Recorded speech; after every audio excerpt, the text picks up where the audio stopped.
Alhamdulillahi Rabbil Alameen. Assalamu alaikum wa rahmatullahi wa barakatuh. Alhamdulillah. Not too much going on this particular day, Juma Mubarak. I want to kind of talk about redefining oneself. We're all born tabula rasa, from a blank slate. We have a tendency, in order to as we evolve in our growth from a baby to an adult, we take on information, we learn, we process it, and a lot of things in our ethnicities and our genetics and our environment are the sum of total of who we are at times. But the reality behind it is that sometimes, especially people who live in certain rough areas, are not given their due because of the fact that they may suffer from PTSD, post-traumatic stress disorder. If you live in an environment that's full of violence, you live in an environment that's full of homicides, full of robberies, full of stabbings, full of violence in itself, gunfire.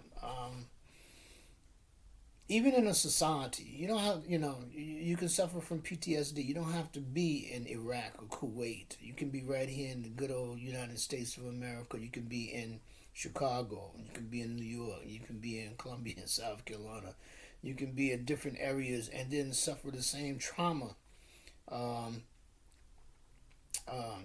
that a person in Kuwait or a person in Afghanistan has suffered, based upon the environment and the things that go on there. And so it has a tendency to affect a person's rationale, how they think, and what they think. The lack of nutrition has a tendency to affect what we think and how we think. A person who is not getting nutritional value that he or she should get doesn't think as rationally, or thinks more irrationally than a person who has a healthy diet daily. This is a reality. You can look it up for yourself if you don't accept my word on it. And quite frankly, whatever I say, I think that you should always be open to look for other information to corroborate or either to refute what I've said. At the same token, you're going to find both, but it'd be for you to determine on how you would like to deal with it. But how do we redefine ourselves? We redefine ourselves basically from new information, from new experiences, going outside of our comfort zone. Some people, in the world, have never left 5 blocks out of their city. And in their minds, those 5 blocks is king. Anything outside of those 5 blocks, or any style or any fad or any dress code or anything outside of the 5 blocks is totally illogical to them. So the very first thing is to, and unfortunately in some places to go past 5 blocks might be dangerous. But if that is not the case, I advise people to Allah say sihro fil ardi, travel the earth, see how people live, other people, what they eat, how they dress, get a sense of how they think. Because to redefine oneself, you have to be able to go outside of your comfort zone. You have to be able to want to change and to look at life in a broader perspective. As some people say, broaden your horizons, but to broaden your perspective on life and understand that, and how we think or how I think is not necessarily the all in all. It is very important. And the beginning of that is new information, new knowledge, having access and being exposed to it. There's a very big difference in reading a book, watching this video, looking at something on television or looking at something on your iPad or your laptop or your computer. There's very something different in those things and actually being in that area, being in that place where you begin to smell the aura, the foods, the hear the sounds, the voices of the people, the honk of the car, of the truck, the passing of another car. All of these things, are different than just reading a book or sitting there in a controlled environment and reading about it or looking at it. It's different when you're in the mix, as they say. So redefining oneself. And the thing is, whether or not a person wants to be a better individual, whether they want to be a better person, or are they satisfied with just being themselves? As I was saying once before, to call oneself grimy, to call oneself shiesty, to call oneself greasy. I mean, why? Why would you subject yourself to a lower attribute, a lower characteristic, and then glorify it to be cool? It is never cool. It's never all right. Um, one of the craziest things is says that music can be an instrument for good, or it can be an instrument for bad. Now the funny thing with music is that you can get a beat, and the beat might have you moving. It may have you entranced, and then while you entranced in the music, the lyrics may be so awful that as you're rocking to the beat, subconsciously you're listening to the lyrics, and you begin to parrot, to think, to feel, especially if you're young, and especially if you're easily, and you can be an adult and be easily be influenced. um, Years ago, and I will say this about children's stories and nursery rhymes. First of all, an adult wrote the nursery rhyme. First of all, an adult wrote the child's story. So it wasn't a child who wrote the child's story, but the adult wrote the child's story with the purpose of it having a moral, and the purpose of it having a learning uh, curve in it for a child. And oftentimes these are symbolic stories. I say that because I'm going to tell you a story, and I'm an adult, but don't think because I'm telling you this story that in fact I'm simple, or that the topic is simple. Actually, the topic is very, very intricate, and it's funny because I read something recently about somebody who was criticizing a minister or an imam or something about telling a nursery story. And I thought, the person who did it, they themselves should be questioned about their life, because they haven't really thought about the story. And the story was, somebody was talking about Humpty Dumpty, you know, and even though the story is simple, it is not really simple. And I will give you the reason it's not simple. Because the story of Humpty Dumpty is that in real life, your mother can't help you, your father can't help you, the teacher can't help you, the preacher can't help you.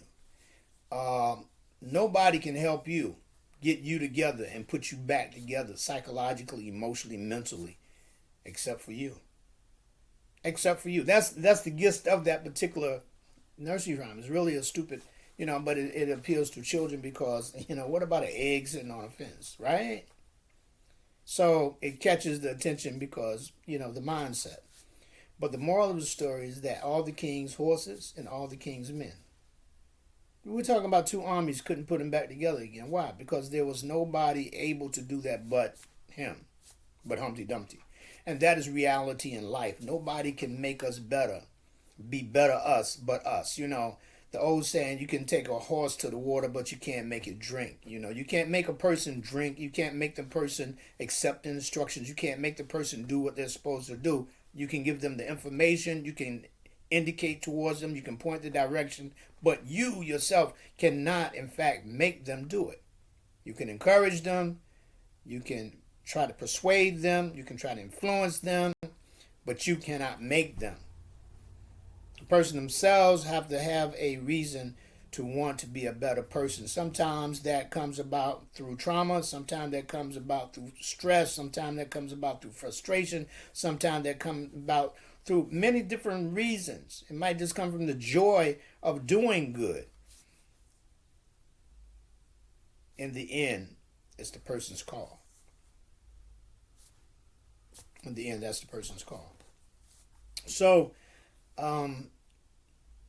I was out recently, and I was, trying to get my car washed, and it was funny because this two of these young guys, they pull up and they was washing their cars, and they opened their doors, and the music was blasting, and the lyrics in it that was blasting. I mean, thinking I'm an African American who's a Muslim. I grew up with Motown. I grew up, in that type of environment. So I understand music, have listened to it, and at times still do. Although I try to be aware, and my wife makes me, she definitely becomes my conscience as well, that I make sure that the lyrics are not haram.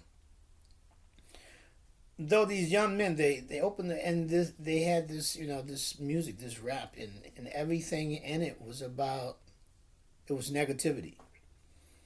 It was negativity, and they was watching. What they were doing was productive, but the music itself was destructive, and it was promoting destructive. And now I think about the thaqafiyya malt, hidara malt, the culture of death. A culture that has uploaded killing, shooting, murdering, beefs, hatred. A culture that has lifted up demonizing women, demonizing other people. This, I call it the Hidaratul Maut, the Kafir Maut, the culture of death, because it is about destruction. It isn't, for every 10 records that I, music or rap or hip hop that I hear that is positive, I hear, for every 10, I hear 8 that's negative and 2 that's positive. And then you question, even on the radio, how did that get there? How did the FCC let that get there? Because so often the power, there's a whole lot of stuff going on. And I tell you this story that I'm going for the day, but again, this is a simple story. And if you analyze the story, if you dissect the story, if you extirpate the story, and look at the inferences in the story, then you will kind of see that this nursery rhyme, this story was basically about reality. And when I tell you again, but I tell you from this particular point, for those who have ever heard of the story, the Pied Piper of Hamelin. And to paraphrase the story, this town Hamelin had an issue with rats. They had rats. A lot of symbolism. Rats. And they had issues with vermin. And they couldn't get rid of it, so this guy comes in. Some people say he was a shaitan, Allah knows best. He was the devil, I don't know what he was. And he told them that he would get rid of the rats if, in fact, they paid him and that he needed a certain amount. And they agreed to it, and he let them know, if you don't do it, then I'm going to take your children. And they was like, yeah, sure, right, okay. Well, anyway, the day came, he came in with this is why he was called the Pied Piper, because he had a flute. And I don't know if that demonizes the flute or not. I don't think so. But And say he comes in, he begins to play this flute or this pipe, because he was the Pied Piper, and all of these rats come out of the holes, the sewers, and everything, and he marched them right on out of the town. Later on, he came back for his money, and the adults was not able to pay him, or couldn't pay him, or didn't want to pay him, or whatever the case was. He said, "Well, the agreement was, you paid me, I'm taking your children." So he began to play, and then all of the children started coming out the houses, and they followed him right on out the town of Hammer. Now there's two premises in this. Number one, that the flute only affected two people, or two beings. One was it affected the vermin, and the other one that affected the children. And there's only one particular constant there, and that is a mindset that is not totally formed. Mindsets that are not totally matured. Mindsets that have not totally, he didn't affect the adults. The music didn't affect, it don't affect children and animals. They said that music soothes the savage beast. Where did that come from? It comes from the people that play the flute, and they're able to mesmerize the cobras, the snakes, and charm them. This is what is said. So music has an effect. It has a hell of an effect, especially on the mind that is still malleable, the mind that can still be molded and fashioned and shaped, that has not matured to the point of its own value systems, of its own virtues, of its own ethical views and morals. So that in itself is a scary scenario, especially when they said that the human brain doesn't reach its maturity until around 25, and some say now it's later than that. So you may have a young man, a young woman, 21, 20, 19, and been listening to this stuff for the past, since they was 13 or 14 or 15.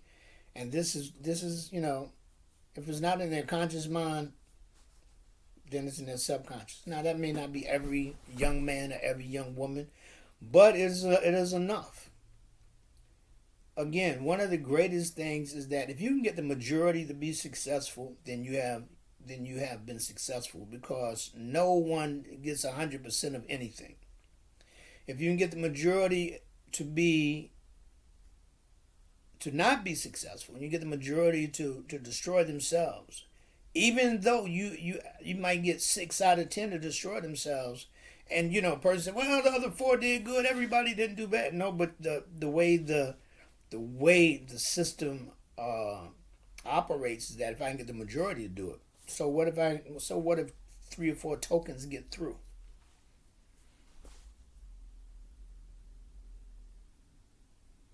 Redefining ourselves means redefining our recreational habits. We are, as a people, our habits and our recreational is very, very, very traditional, and a lot of it we have never questioned. We've just done it because that's the ways of our fathers.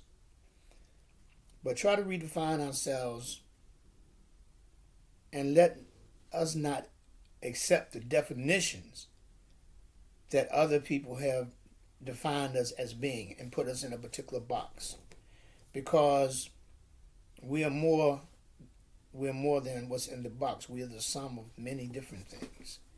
Travel through the earth, learn different languages, go to different cities, see different things, taste different foods, experiment with different cultures. Expand your knowledge base and broaden our horizons so that we will not enslave ourselves, imprison ourselves in our own self-made prisons simply because we are comfortable. That being said, assalamu alaikum. Yo, see y'all later. And if you can, please subscribe to my page. And if you can, make a couple contributions. Alhamdulillah, I thank the Most High for another day. To my believing brothers and sisters, Christians, Jews, to the sets, mad love to everybody, keeping it real and just trying to do the best we can. Thank you for another day. I'm going to sit down one day and then go through page by page of different books that one book I translated from Arabic to English, and some other books that have been written and some that I've written. And also one of the things I really want to discuss is read you page for page the plans for a halfway house and the method of how it can be successful. I've heard of quite a few that tried, but half-baked attempts are almost like no attempts. Half-baked attempts are almost like no attempts. And I ask you, to log in, man. At the end of the day, I know everybody got stuff to do, but log in. With that being said, assalamu alaikum. See you later. Have a nice one.